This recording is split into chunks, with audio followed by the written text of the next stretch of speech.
Today we got a brand new dev talk from Treyarch, and they talked about a lot of things, including the unique Zombies HUD, and we're going to be going over all of that, and I'm sure you guys are going to be hopefully excited by all of this, but I guess we'll see when we see. But with that said, I appreciate if you guys dropped a like and subscribe, and with that said, let's talk about just all of this. So the big thing here is the unique Zombies HUD, and how does it look? Well, let me put it on screen for you right now, because here it is, and it's interesting. Now, before you have any strong reactions to this, I want you to look at this freeze frame of it, and then now look at it when I've removed both the compass and minimap, because I think most hardcore players who actually care about the HUD are going to remove that.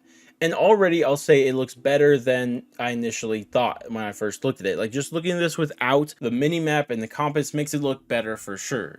But even with those things on there, I do want to give Treyarch credit that they actually did dark etherify the HUD. Now, it seems like they got the exact same multiplayer HUD and dark etherified it instead of making one entirely from scratch, which is not ideal, but at the end of the day is better, because I think the minimap actually does look pretty cool, because this map actually looks zombified compared to what we see in multiplayer. And on top of that, I do like that 2 of the corners are faded out and the other 2 have dark ether effects. The compass kind of looks stupid, but then of course you see the bottom left where the character is, and you see the dark ether-fied stuff behind them, and then you have where the gun is, and it's a dark ether-fied behind that, and all of that is fine or whatever. Like, it's not the best, to be completely honest, but it's not bad, right? This is better than not having a unique zombie HUD at all. And another thing we can appreciate is that the layout seems by default more similar to OG zombies, because with modern zombies, the round counter was in the top right and the perks were in the middle of your screen. But now both of those have been moved to the bottom left by default, so that is at least a little bit nice. Now, my biggest complaint with this HUD is literally the exact same complaint with the multiplayer HUD, and that's the fact that I will never understand why any video game does this, because a lot of them do this for some dumb reason, and Treyarch had never made this mistake until Black Ops 7, but for some reason they are.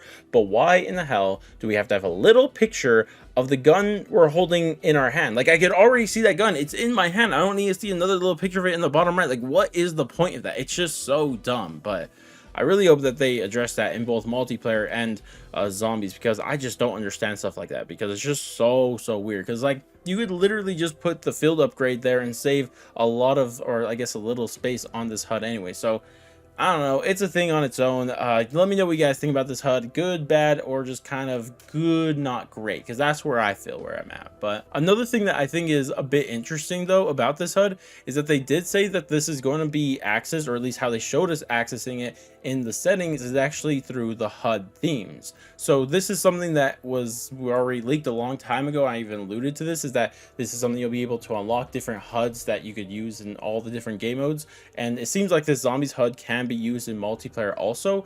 But what's interesting is that they select this HUD as the Ethereum HUD. So to me, that's telling me by default, when everyone's loading into the game, they're going to have the default multiplayer HUD and you have to go choose the Ethereum HUD. I mean, how many casual players are going to do that? To me, Treyarch, this is not what you should do. You should make the Ethereum HUD the default HUD for zombies. And maybe they already did this and it's just implemented this way in an early build or something like that. I don't know for sure, but regardless, I think this is something that should be addressed if it is the way that they made it seem. But they actually gave us some really cool stuff that I really like. And this is further customization to the HUD that you can make. Now, we already know that you could change the layout of them. That was already a thing that was in Black Ops 6. But in this game, they gave us more customization of what we could turn on and off. Now, a couple of things you'll see on this are things we've already seen, like the medals and notifications, score feed, kill elimination feed, elimination ID, and mini-map visibility, compass, and all that stuff. Like, those things are cool. But some new and really cool things that I'm glad have been added to this. A new one is the loadout information, which is fine because that just wasn't a thing before, but it's at least nice we could turn that off. So that thing I was just talking about, have seen your own gun on screen twice, like you turn that off entirely. But another one, and probably the coolest one, is the mission tracker can be completely turned off, which is amazing because these are those little stars that always pop up on your screen, especially when it's taking you to Pack-a-Punch for the first time. I really don't like that, and I'm glad we could turn that off. That's something that I said in the past, but I'm glad it's been confirmed. Another thing is score streak widget. I don't know why you would do that, but you can. And then another one is gobblegums. Now, I do like the idea of that because you were not able to actually turn off the gobblegums in Black Ops 6. But my question is that when you go to activate a gobble gum, or even this applies to the streaks too, when you go to activate them, will they then pop up on screen at that point? Because I think that would be necessary. Like, you're not going to have the gobble gums on screen, but the second you put the right arrow, will they pop up on screen? I hope that's how it's going to work, and I imagine that's how it's going to work, because that'd be kind of dumb if it's not. But overall, a lot of really cool changes, and another just quality of life thing compared to Black Ops 6. I love that turning these things on and off are just on and off switches now instead of opacity counters. Like, that was so dumb that you had to go from 100 all the way to 0 just turn something off, and it took so long in Black Ops 6. So nice quality of life change there for sure. So overall, some really positive things that I'm liking there. Now, a couple other things that actually told us about the game as a whole, and these are actually pretty cool, is the first thing that weapon levels and leveling them up will actually be faster than even Black Ops 6, which is very nice because leveling up guns takes forever sometimes, especially with a bad gun. So them being leveling up faster is a good thing in my mind for sure.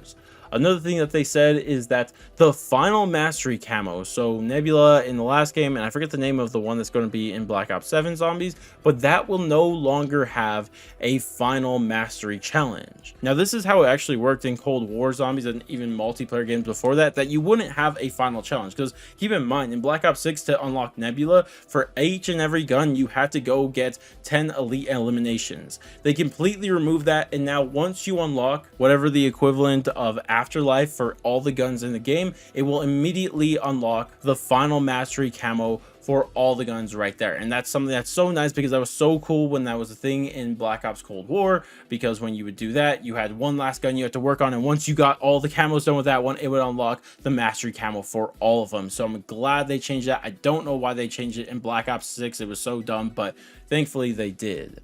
But the final thing that they mentioned here that I think is worth bringing up is that they said the camo tracking that you could check when you pause the game will actually track the gun that you're currently holding in your hand. And apparently this was added to Black Ops 6 at some point. I didn't know that, but thankfully it's going to be there at launch for Black Ops 7. But overall, a lot of nice quality of life changes. I'm really excited for all of these things. The HUD could be a bit better, but it's better than nothing for sure. But regardless though, that's everything I want to talk about in this video, and I'd love to hear all you guys' thoughts and opinions about it down in the comment section below. But with that said, that's going to wrap it for me. Thank you guys all so much for watching, and I'll catch you guys in the next one.